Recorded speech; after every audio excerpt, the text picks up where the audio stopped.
Pero bueno, el parcial, como yo les dije, prescinde toda la parte que ya se evaluó con el trabajo práctico.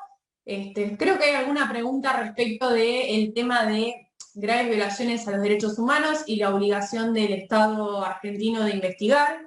Esto en el marco de las 4 obligaciones que asume el Estado internacionalmente, que son la de prevenir, investigar si hubo algún caso de grave violación a los derechos humanos, de sancionar y eventualmente de reparar, ¿sí?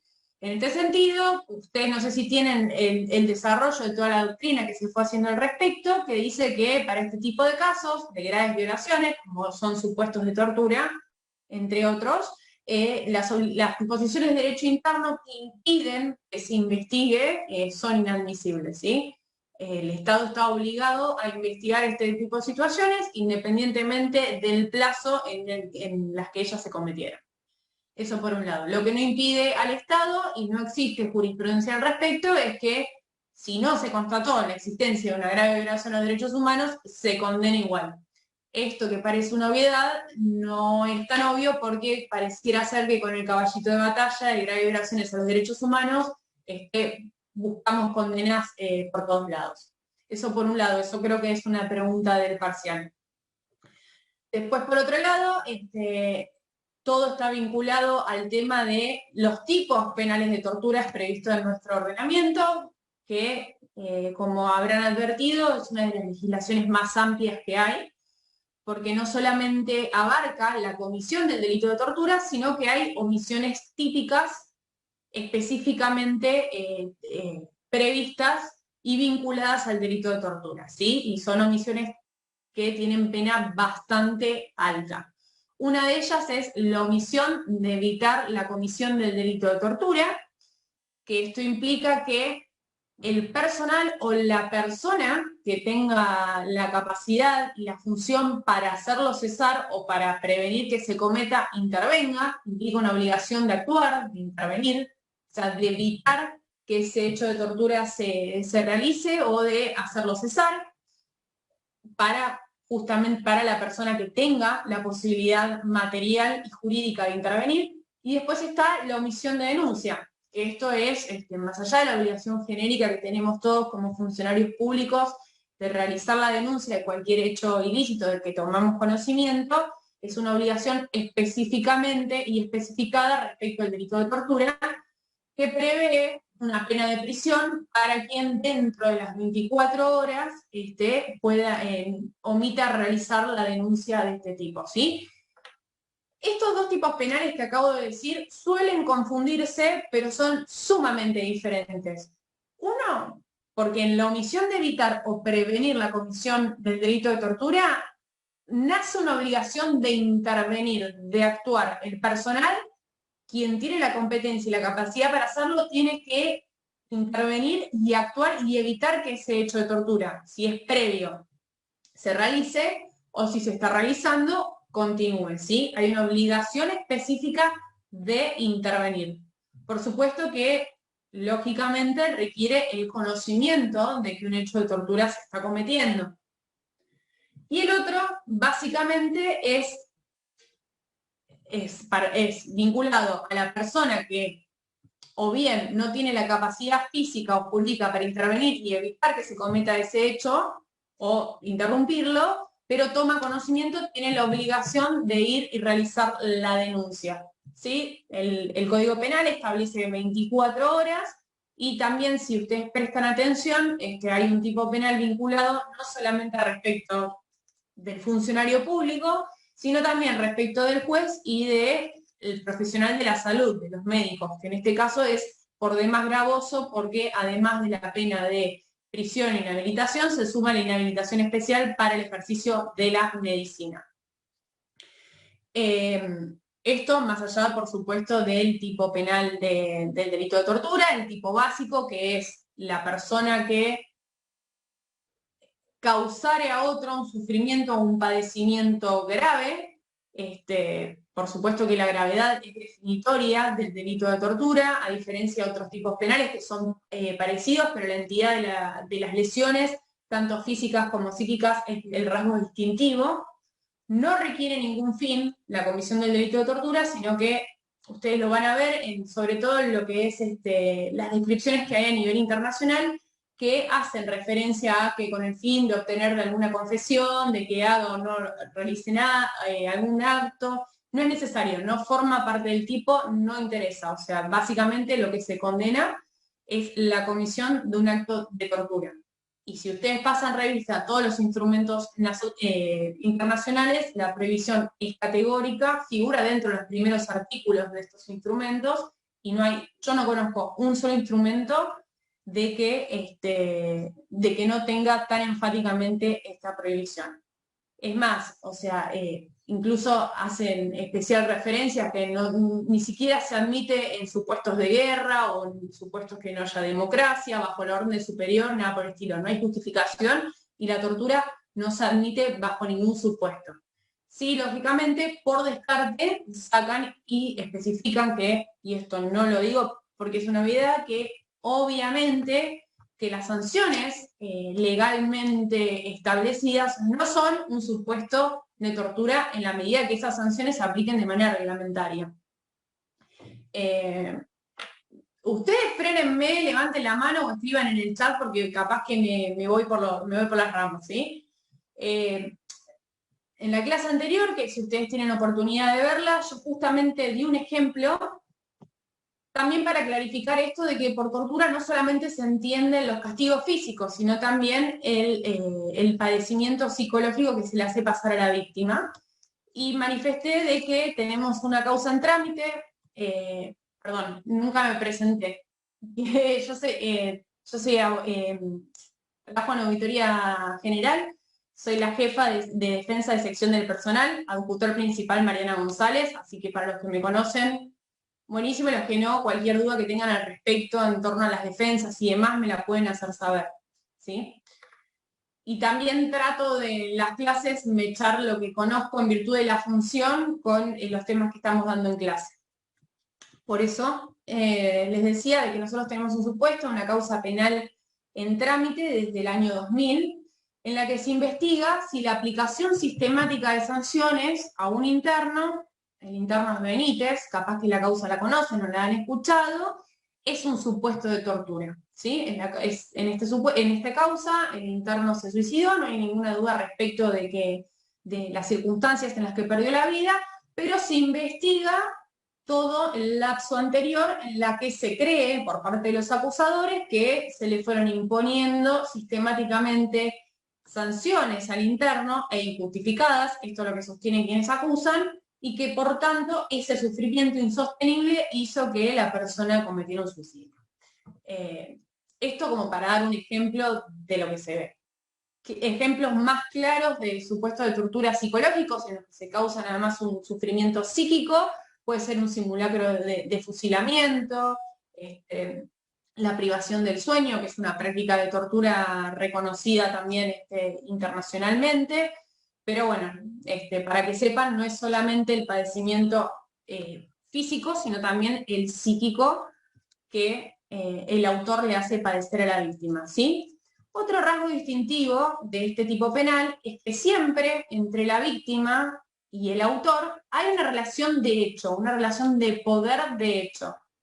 En el caso, bueno, de nuestra función es muy clara el tema porque nosotros tenemos una posición funcional y tenemos personas que están legalmente y legítimamente detenidas.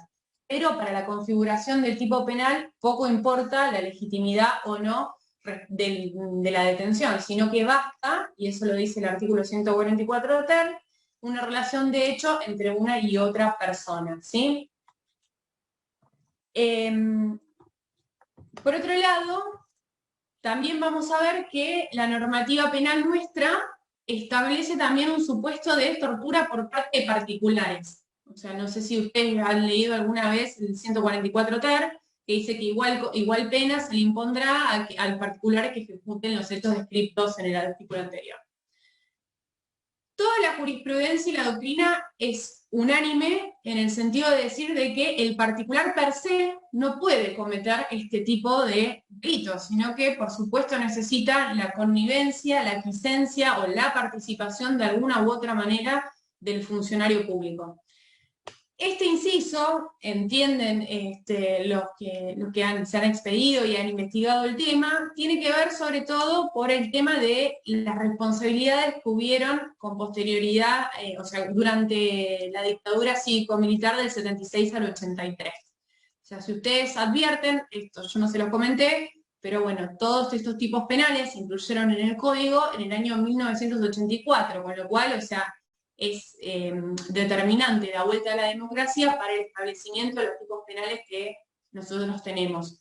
Como se advierte, la responsabilidad, el cúmulo y cadena de responsabilidades que se establecen en materia de torturas es sumamente amplio, siendo Argentina uno de los países que tiene una legislación muy amplia que abarca no solamente de la persona que comete un acto de tortura, sino de la persona que no lo denuncia, no lo hace cesar como expliqué, y también hay una responsabilidad, que eso lo voy a explicar más adelante, de la persona que está a cargo de un establecimiento y sin tener conocimiento ni participar, siendo completamente ajena a un acto de tortura, previamente, por la omisión de la debida vigilancia, que en el caso se establecerá cuál era, o no haber adoptado los recaudos del caso, permitió que estos hechos de tortura se cometieran, ¿sí? Hay una responsabilidad de la máxima autoridad de la dependencia, repartición, donde se comete el acto de tortura, que sin ningún tipo de intervención y sin ningún tipo de conocimiento tuvo como una displicencia en su accionar, omitiendo algún tipo de recaudo u omitiendo la debida vigilancia, que eso hay que establecerlo para el caso específico, y permitió que se creara el escenario necesario para que este tipo de malos tratos se cometan. ¿Sí? Ese es el artículo 144 quinquies, que con ese se termina de cerrar todos los tipos penales vinculados a la tortura que prevé el Código Penal. Como ven, la persona que comete un acto de tortura, la persona que sabiendo que se está cometiendo se va a cometer, no interviene, estando obligado a ello, y la persona que toma conocimiento y no denuncia, y quien, por ser negligente en el ejercicio de su función o de su dirección, crea un escenario propicio para que estas torturas se cometan. Es un tipo penal bastante complicado, pero es el que viene a cerrar toda la cadena de responsabilidades. Y ese tipo penal, en el 144 quinquies, está específicamente requiere que el autor sea la persona que esté a cargo del establecimiento. Eso por un lado. Perdonen que tomo un mate porque...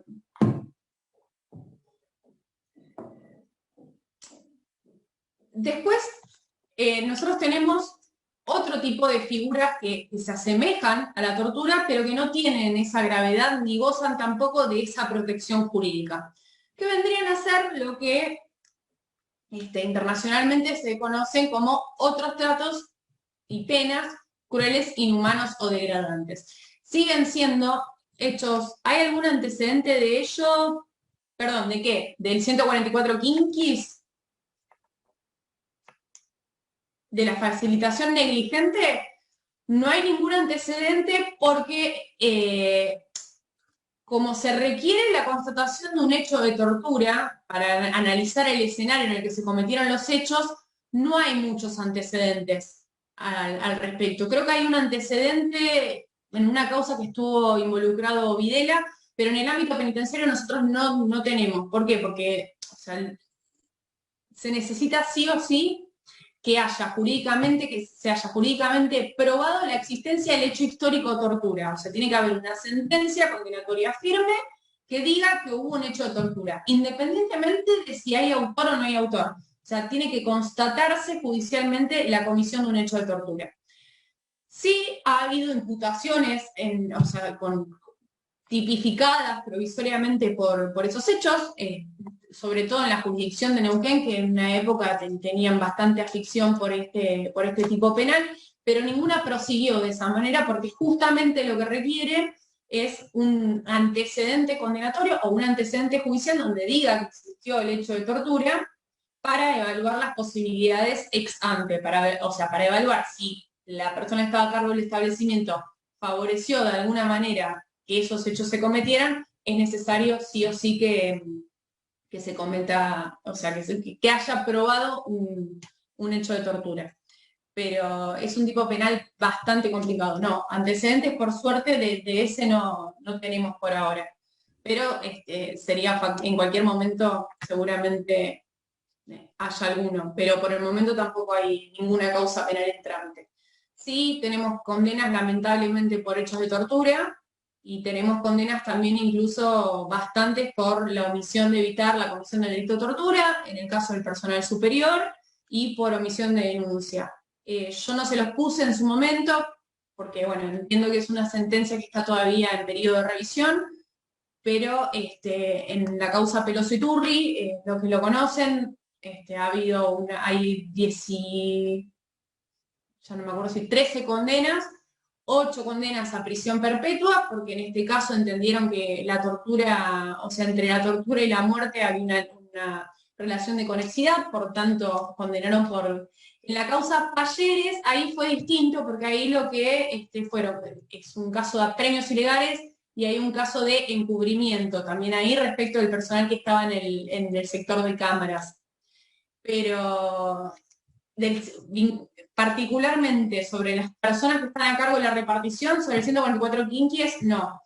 Peloso sí tiene de interesante, más allá de, por eso no se los puse, les reitero, porque la condena está en revisión, está actualmente en corte con los recursos de queja a todas las defensas, analiza toda la cadena de responsabilidades.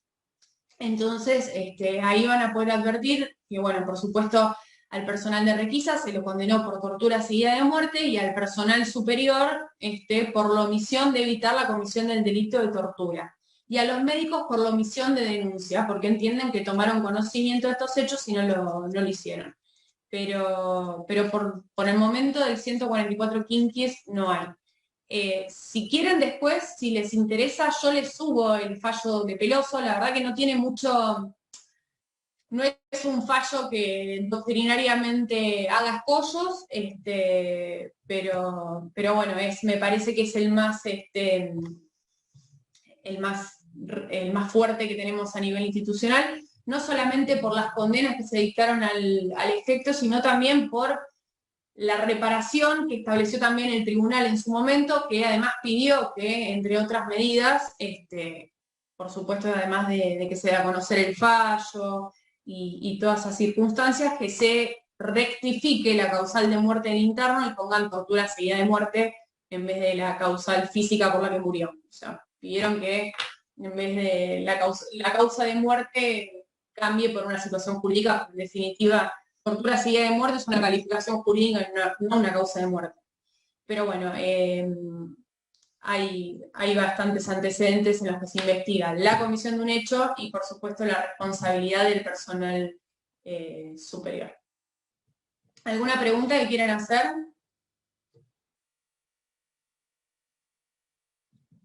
¿Nada? Sí, Bueno. sí, profesora.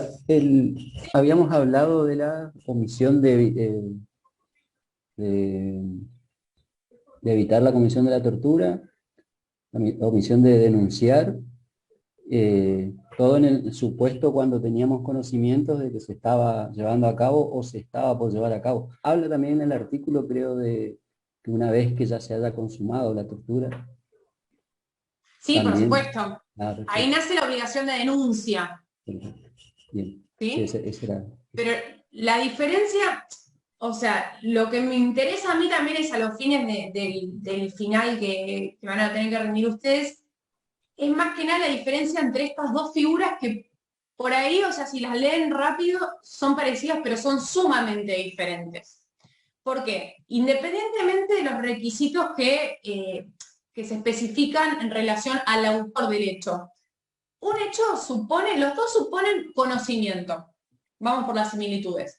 Pero un hecho supone que una persona está, por la posición institucional que tiene y por el conocimiento de la situación, está obligado a intervenir. ¿Sí? Y se prevén dos supuestos diferentes. Uno es con carácter previo a que se cometa el delito de tortura, o sea, yo tengo conocimiento que se está planificando entrar y moler a palos a los internos, por ejemplo, ¿sí? Y la otra es cuando el hecho ya se está llevando a cabo, yo tomo conocimiento y también tengo la obligación de intervenir, ¿sí? Quizás es más ilustrativo ya con el hecho consumado, porque ya con el hecho consumado no puedo intervenir de manera alguna más allá de la denuncia. O sea, una vez que cesó la comisión del hecho, yo por supuesto que nace ahí la obligación de denuncia si yo tomo conocimiento en ese hecho, ¿sí? Pero la diferencia también en estos tipos penales está en torno a la posibilidad material y jurídica de intervención. Porque lógicamente el personal subalterno por ahí tiene materialidad, puede intervenir materialmente para hacerlo cesar, más allá de que no se lo exige, pero jurídicamente no podría frenar, por ejemplo, a un jefe de requisa, porque estamos en una institución que es verticalista, que hay un cierto orden jerárquico y demás, entonces no puede exigirse eso, pero sí se le exige que denuncie, ¿está? O sea, ¿se entiende la diferencia entre uno y otro? Y por supuesto que consumado el hecho, lógicamente sí surge la obligación de denuncia. Yo no sé si lo dije, pero estos tipos penales, así con esta entidad que tienen, son solo respecto del hecho de torturas. Yo no sé si le sumé un fallo de Neuquén, que habla justamente de esta cuestión, que respecto de otros malos tratos, como son la severidad, las vejaciones o los apremios ilegales, no hay tipos penales específicos que te digan que hay que intervenir o que penen la omisión de evitar la comisión de los apremios o las severidades o las vejaciones. Serán otras figuras penales, pero no son tipos penales específicos como lo hay respecto del delito de tortura, ¿sí? Entonces, ¿hay obligación de denunciar si yo tomo conocimiento de la comisión de un hecho de apremio? Sí, por supuesto, un hecho de malos tratos, no de apremios. Sí, por supuesto, está la obligación de denunciar genérica que tiene todo funcionario público. ¿Hay obligación de intervenir? Y sí, ¿por qué? En virtud de la posición de garante que yo tengo como funcionario del Servicio Penitenciario Federal. ¿Qué implica esa posición de garantía? Que yo no solamente me comprometo a no dañar a un tercero, sino que por la posición que yo tengo en la sociedad, en el marco de una institución, y en este caso una institución penitenciaria o policial penitenciaria, tengo la obligación de también garantizar que a ese tercero, en la medida de lo posible y en el cumplimiento de mi función, no se le rogue ningún tipo de daño. Por eso se exige, en algunos supuestos, la obligación de intervenir. Esa es la posición de garantía. La posición de garantía implica la protección del bien jurídico protegido, no solamente desde el aspecto de no dañarlo, sino de procurar hacer todo lo posible a efectos de que no se dañe. Por eso, en algunas situaciones, a una persona normal no le surge el deber de intervenir y a nosotros sí. ¿Sí? ¿Se entendió hasta acá? ¿Vamos bien? Bueno, después tenemos las figuras análogas, que son las que tipifican los otros tratos, penas crueles, inhumanos o degradantes, que no tienen, o sea, más allá de que no revisten la gravedad, tampoco revisten el mismo reproche que para el delito de tortura establece nuestro ordenamiento jurídico. Porque como habrán advertido, o sea, el delito de tortura tiene exactamente la misma pena que el delito de homicidio en su figura simple, de 8 a 25 años. En la figura agravada, en la que se cause lesiones graves a una persona, el mínimo se corre a 10 años, y en el caso de tortura seguida de muerte, tiene, por supuesto, pena de prisión perpetua, inhabilitación absoluta perpetua y demás. O sea, como se ven, el valor jurídico es exactamente igual al valor vida para nuestro ordenamiento jurídico. Hasta incluso tiene un reproche más alto, porque por supuesto, en raras ocasiones el homicidio conlleva algún tipo de inhabilitación, sin embargo, la tortura también, que tiene pena de prisión, inhabilitación absoluta y en algunos casos inhabilitación especial. Como se ven que tiene un reproche sumamente grave.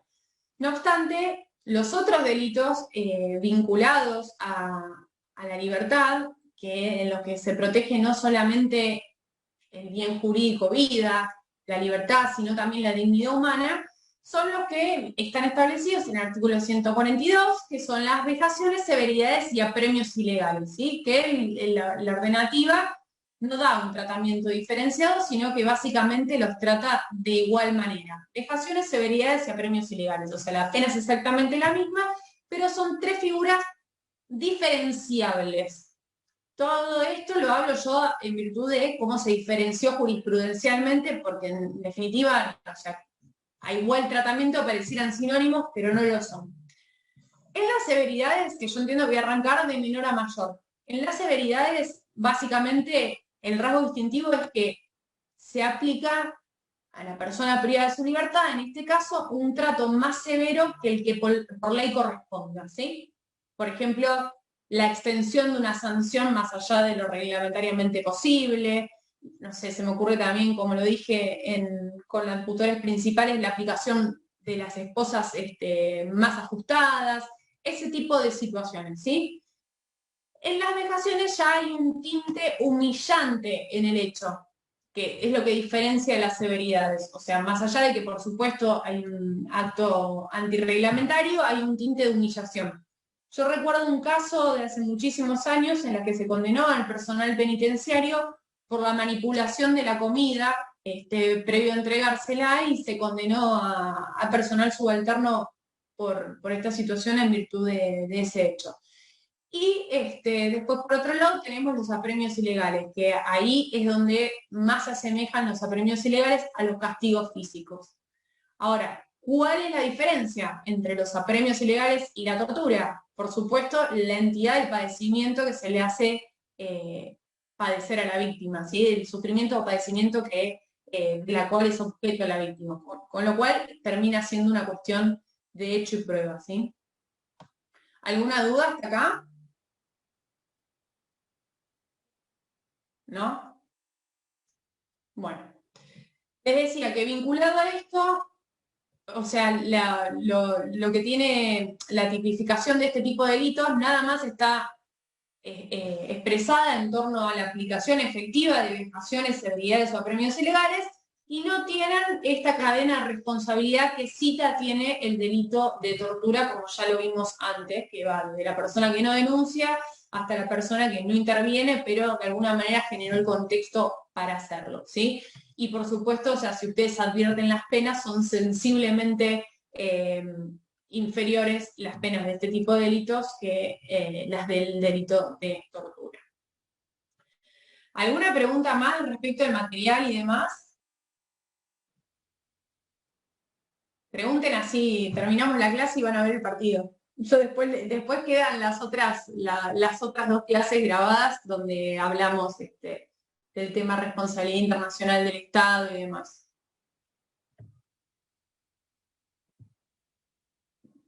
¿Nadie?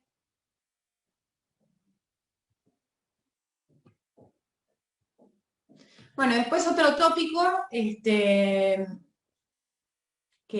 se evalúa también es el tema, bueno, más allá de la cuestión vinculada a tortura, es esto que ya les adelanté sobre graves violaciones a los derechos humanos y la admisibilidad o inadmisibilidad de las disposiciones de derecho interno, ¿sí? Para la investigación y, bueno, y el respeto.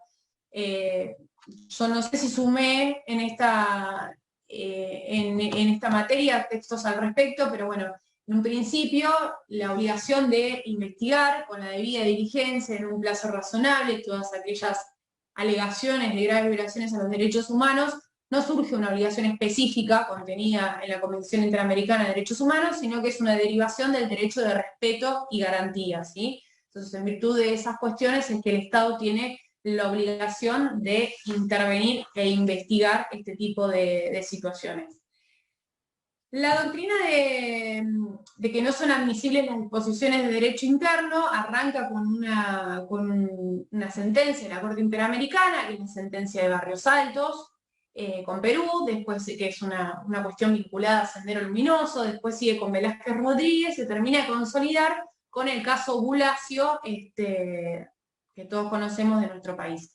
Ahí lo que va a decir la Corte Interamericana, justamente en Bulacio hubo una situación en la que hubo una prescripción, en la que no se investigó durante el plazo previsto por el ordenamiento penal la comisión del hecho y por tanto operó la prescripción, ratificada por la última instancia nuestra, por la Corte Suprema de Justicia de la Nación. Lo que va a decir la Corte Interamericana es todo muy lindo con la prescripción, pero estamos frente a un caso de graves violaciones, con lo cual esa disposición de derecho interno o disposiciones que generen impunidad no son admisibles, sino que la eventual responsabilidad o la existencia de un hecho alegado como graves violaciones tiene que investigarse hasta último momento, ¿sí? Todo esto en virtud de las obligaciones de garantía y reparación. Entonces, todos sabemos cómo terminó el cuento, 20 y pico de años después, el comisario Espósito, que es, o sea, usted lo puede encontrar como Bulacio con Argentina o Espósito, termina condenado con una pena sumamente chiquita por el hecho de la muerte y desaparición de Bulacio. Nosotros también tuvimos un caso semejante en el cual se estaba investigando, es el caso Mendoza, que está, ese sí lo acabo de ver, que está entre el material de estudio, Mendoza con Argentina. Son por hechos que presuntamente habrían acaecido en el complejo penitenciario Federal 1 y termina teniendo intervención la Corte Interamericana a raíz de una denuncia, un caso presentado por la Comisión por la prisión perpetua respecto de los menores. En el relato de los hechos, en ese momento se especifica que también las personas habían sido víctimas de malos tratos cuando estaban detenidos, y esas causas que se habían dado inicio en relación a esos hechos que estaban investigando, que habrían tenido otro origen, que había sido una pelea entre internos, no se habrían investigado, sino que estaban archivadas. ¿Qué fue lo que dijo la Corte Interamericana en ese momento? Todo muy bien, pero en este caso Argentina no cumplió con la obligación de investigar con debida diligencia, porque lo único que había en las causas era que el fiscal había pedido 2 o 3 medidas y archivó por no poder proseguir en la investigación, y consideró que en este caso no se había investigado con la debida diligencia y por tanto debía seguir investigándose. La cuestión que dicta en la sentencia, baja la causa argentina y 2 años después detienen a nuestros compañeros por los hechos presuntamente acaecidos en Ezeiza. En esa causa creo que ustedes tienen la sentencia también del Tribunal Oral de La Plata, en la que resulta paradigmática porque además no se aplicó la escala penal del Código Penal para el delito de tortura, sino que se aplicó una ley de introducción del Estatuto de Roma a la legislación argentina, y el mínimo, en vez de ser de 8 a 25 años, como lo establece el Código Penal, se fijó de 3 años para arriba, o sea, se corrió un poco el mínimo para abajo. Esto duró bastante poco porque cuando intervino Casación, lógicamente dijo que no era una ley que era aplicable al caso, que que era para otros supuestos, para el derecho penal internacional, no para supuestos de derecho penal común.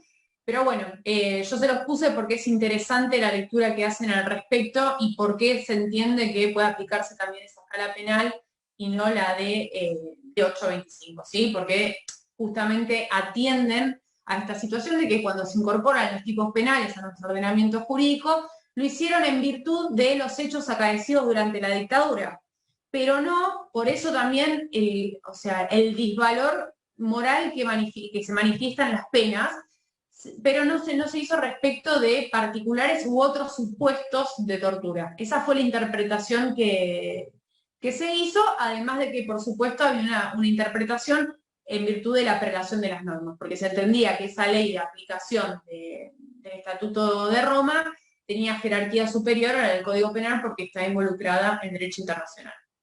No, yo te quería consultar en el caso Albán Cornejo, porque en el texto no me quedó claro la decisión de la Corte. Como que se retractó de lo que había dicho en Bulacio. Claro. No claro, porque en Bulacio lo que hace es adoptar una tesis amplísima en la que dice toda violación a los derechos humanos, toda violación a un derecho humano es una grave violación a derechos humanos. Claro. En Albán Cornejo lo que va a decir la Corte es, los conflictos entre particulares no son graves violaciones a los derechos humanos. Y entonces, en este sentido, la restricción o la prescripción rige para los supuestos o para los delitos del derecho internacional o el derecho penal internacional. Entonces, una gestión de particulares o la muerte de una persona, en principio no sería una grave violación a los derechos humanos y, por tanto, regirían las normas de prescripción común. Es como que se quiso tratar de circunscribir el ámbito amplio que había dejado Bulacio. Esa es como que viene a ser el medio, ¿sí? O sea, como que dice, bueno, la tesis de la que se suspenden las disposiciones de derecho interno o los casos en los que se ordenan también a los estados, porque también esa es otra. También ha habido casos en los que se ordena a los estados modificar disposiciones de derecho interno es para casos de graves violaciones a los derechos humanos. Bulacio había dejado el obiter dictum ese de que cualquier violación a un derecho parecía ser una grave violación a los derechos humanos y por tanto aplicable esta teoría. Pero Albán Cornejo viene a enderezar esa cuestión, ¿sí? Eso es. Básicamente eso, y es a los efectos de que nos interesa en la materia esa situación. Después está el caso de Hellman, que me lo consultaron los principales, que yo no recuerdo haberlo puesto, pero no sé si está también en la bibliografía sugerida, un texto de Gargarella respecto de Hellman, es el que analiza también cómo el sistema interamericano influye también en cuestiones que son privativas de las democracias de cada uno de los estados. Justamente acá en Hellman lo que había pasado era una norma respecto a ciertas restricciones en la investigación de hechos cometidos durante la dictadura, que fue dictada y ratificada por un congreso en democracia y también tuvo un plebiscito a favor y una opinión consultiva. Y bueno, el pueblo uruguayo fue el que se expidió a favor de esta ley. Entonces ahí Gargarella va a cuestionarlo desde la democracia deliberativa, que es lo que propulsa él, va a cuestionar bueno, hasta dónde son los límites del sistema interamericano, hasta dónde no se termina metiendo en cuestiones que son netamente privativas de los estados, ¿sí? O sea, porque si el Estado resulta que mediante mecanismos constitucionalmente establecidos le da legitimidad a una normativa, no tiene por qué el sistema interamericano venir a decirme que eso no es legal. Y también hace una crítica respecto de que por qué también el sistema interamericano, o más específicamente la Corte, siempre entiende que la reparación es la investigación en una causa penal y no otro tipo de medida. Pero eso no sé si lo di en este curso porque fue mucho más acotado. Pero a los efectos de tu pregunta, Martín, es eso. O sea, es como que Albán Cornejo viene a corregir el amplio margen que se había dado con Bulacio. Después está la causa Bueno Alves, que Bueno Alves también es una causa argentina. O sea, hay diferentes causas, pero bueno, básicamente lo que se sustrae de todo este análisis jurisprudencial es que en caso de graves violaciones no son admisibles las disposiciones de derecho interno. Eso no justifica de que se condene por cualquier cosa, o sea, porque se puede alegar una grave violación de los derechos humanos, pero después para que exista condena tiene que existir la prueba suficiente y traspasar ese límite de la duda razonable. Eso por un lado. Y por otro lado, no implica esta cuestión de que se sobrepasen las garantías de las personas sometidas a proceso, porque está bien que hay que investigar con la debida diligencia del caso y a fondo y durante la máxima instancia con la mayor amplitud probatoria. Pero también entiendo que tiene que ser dentro de un plazo razonable. El plazo razonable es una garantía que le asiste a las personas que son sometidas a derecho y que también demuestra la legitimidad que tiene el Estado para perseguir un determinado hecho, porque más allá de esta cuestión de la doctrina de las graves violaciones o de la suspensión del curso de prescripción en caso de funcionario público, resulta inadmisible que nosotros tengamos causas que son simples, que no revisten ningún tipo de complejidad, que duren 10, 15 o 20 años como actualmente tenemos en trámite. O sea, yo creo que en la cuestión de los derechos humanos y las graves violaciones se mezcla todo un poco y termina perjudicando en este caso a las personas que son investigadas. Yo creo que hay que investigarse los hechos, perfecto, que no tiene que existir disposiciones que permitan la impunidad de esos hechos. La prescripción es una cosa distinta, porque la prescripción es un instituto general del derecho. Hay prescripción de delitos, hay prescripción de acciones, hay otro tipo de cuestiones. Pero, o sea, lo que no hay que hacer es utilizar el derecho para generar la impunidad. pero también entiendo yo que eso sí, no habla mucho el sistema interamericano, porque a diferencia del europeo, es más pro víctima el americano y el europeo es más pro imputado o más persona involucrada que el americano, que entiendo que todo esto tiene que conjugarse con las garantías también reconocidas en los mismos instrumentos internacionales. Esto es una opinión personal mía, no los eximo de esto. ¿Alguna otra duda más?